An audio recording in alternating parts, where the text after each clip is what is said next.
Evening, my little angels. Nature and children always have a special connection.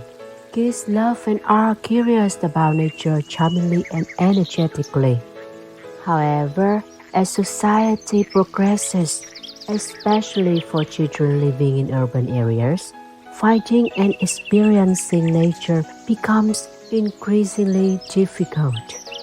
In today's chapter, Pippi and her two close friends not only encounter nature in Pippi's garden or on the town streets, but in a place much larger and more fascinating. Let's listen together. Pippi arranges a picnic. "We don't have any school today because we're having scrubbing vacation," said Thomas to Pippi. "Scrubbing vacation? Wow, I like it," said Pippi. "Another injustice. Do I get any scrubbing vacation? Indeed, I don't, though goodness knows I need one. Just look at the kitchen floor, but for that matter," she added, "now I come to think of it, I can scrub without any vacation. And that's what I intend to do right now. Scrubbing vacation or no scrubbing vacation, I'd like to see anybody stop me. You two, sit on the kitchen table. Out of the way." Thomas and Annika obediently climbed up on the kitchen table, and Mr. Nilsson hopped up after them and went to sleep in Annika's lap. Pippi heated a big kettle of water, and without more ado, poured it out on the kitchen floor. She took off her big shoes and laid them neatly on the bread plate. She tied two scrubbing brushes on her bare feet and skated over the floor, plowing through the water, so that it splashed all around her. "I certainly should have been a skating princess," she said, and kicked her left foot up so high that the scrubbing brush broke a piece out of the overhead light. "Grace and charm I have at least," she continued, and skipped nimbly over a chair standing in her way. "Well, now I guess it's clean," she said at last, and took off the brushes. "Aren't you going to dry the floor?" asked Annika. "Oh no, it can dry in the sun," answered Pippi. "I don't think it will catch cold so long as it keeps moving." Thomas and Annika climbed down from the table and stepped across the floor very carefully so they wouldn't get wet. Out of doors, the sun shone in a clear blue sky. It was one of those radiant September days that make you feel like walking in the woods. Pippi had an idea. "Let's take Mr. Nilsson and go on a little picnic." "Oh yes, let's!" cried Thomas and Annika. "Run home and ask your mother then," said Pippi, "and I'll be getting a picnic basket ready." Thomas and Annika thought that was a good suggestion. They rushed home and were back again almost immediately. But Pippi was already waiting in the gate with Mr. Nilsson on her shoulder, a walking stick in one hand and a big basket in the other. The children walked along the road in a little way and then turned into a pasture where a pleasant path wound in and out among the thickets of birch and hazel. Presently, they came to a gate on the other side, of which was an even more beautiful pasture. But right in front of the gate stood a cow, who looked as if nothing could persuade her to move. Annika yelled at her, and Thomas bravely went up and tried to push her away. But she just stood there staring at the children with her big cow eyes. To put an end to the matter, Pippi set down her basket and lifted the cow out of the way. The cow, looking very silly, lumbered off into the hazel bushes. "How can cows be so bull-headed?" said Pippi, and jumped over the gate. "What a lovely, lovely goat!" cried Annika in delight as she climbed up on all the stones she could see. Thomas had brought along a dagger Pippi had given him, and with it he cut walking sticks for Annika and for himself.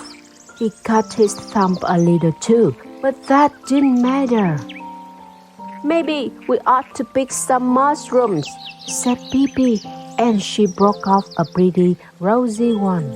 "I wonder if it's possible to eat it," she continued. "At any rate, it isn't possible to drink it. That much I know. So there is no choice except to eat it. Maybe it's possible." She took a big bite and swallowed it. It was possible. She announced, delighted.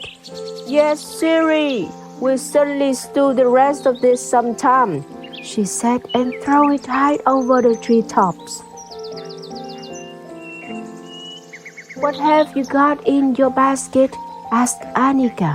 "Is it something good?"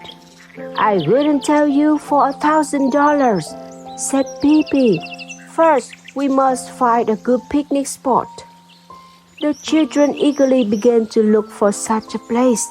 Annika found a large flat stone that she thought it was satisfactory, but it was covered with red ants. "I don't want to sit with them," said Pippi, "because I'm not acquainted with them. And besides, they bite," said Thomas. "Do they?" said Pippi. "Bite back then." Then Thomas found a little clearing among the hazel bushes, and he thought that would be a good place. "Oh no, that's not sunny enough for my flowers," said Pippi, "and I do think flowers are so attractive." Further on, there came a hill that was easy to climb. On one side of the hill was a nice sunny rock, just like a little balcony, and there they sat down. "Now shut your eyes while I set the table," said Pippi. Thomas and Annika squeezed their eyes as tightly shut as possible. They heard Pippi opening the basket and rattling paper. 1, 2, 3, 18, 19. "Now you may look," said Pippi at last. They looked, and they squealed with delight when they saw all the good things Pippi had spread on the bare rock.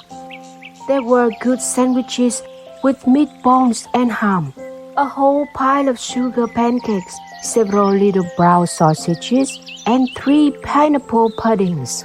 For, you see, Pippi had learned cooking from the cook on her father's ship. "On scrubbing vacations, grand," said Thomas with his mouth full of pancakes. "We ought to have them every day." "Nah, indeed, I'm not that anxious to scrub," said Pippi. "It's fun, to be sure, but not every day. That would be too tiresome." At last, the children were so full they could hardly move, and they sat still in the sunshine and just enjoyed it. "I wonder if it's hard to fly," said Pippi, and looked dreamily over the edge of the rock. The rock sloped down very steeply below them, and it was a long way to the ground. "Down, at least one ought to be able to learn to fly," she continued. "It must be harder to fly up, but you could begin with the easiest way. I do think I'll try." "No, Pippi!" cried both Thomas and Annika. "Oh dear, Pippi, don't do that!" But Pippi was already standing at the edge. "Fly, you foolish fly, fly, and the foolish fly flew," she said, and just as she said flew, she lifted her arms and took off into the air. In half a second, there was a thud. It was Pippi hitting the ground. Thomas and Annika lay on their stomachs and looked down at her, terrified. Pippi got up and brushed off her knees.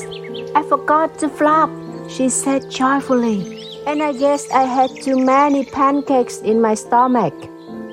At that moment, the children noticed that Mr. Nilsson has disappeared.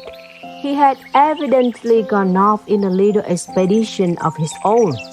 They remembered that they had last seen him contentedly chewing the picnic basket to pieces, but during Pippi's flying experiment, they had forgotten him, and now he was gone. Pippi was so angry that she threw her shoe into a big deep pool of water. You should never take monkeys with you anywhere, she said. He should have been left at home to pick fleas off the horse. That could have served him right. She continued, wading out in the pool to get her shoe. The water reached up to her waist. I might as well take advantage of this and wash my hair, said Pippi, and ducked her head under the water and kept it there so long that the water began to bubble. There now, I save a visit to the hairdresser, she said contentedly when at last she came up for air. She stepped out of the pool and put on her shoe. Then they went off to hunt for Mr. Nilsson.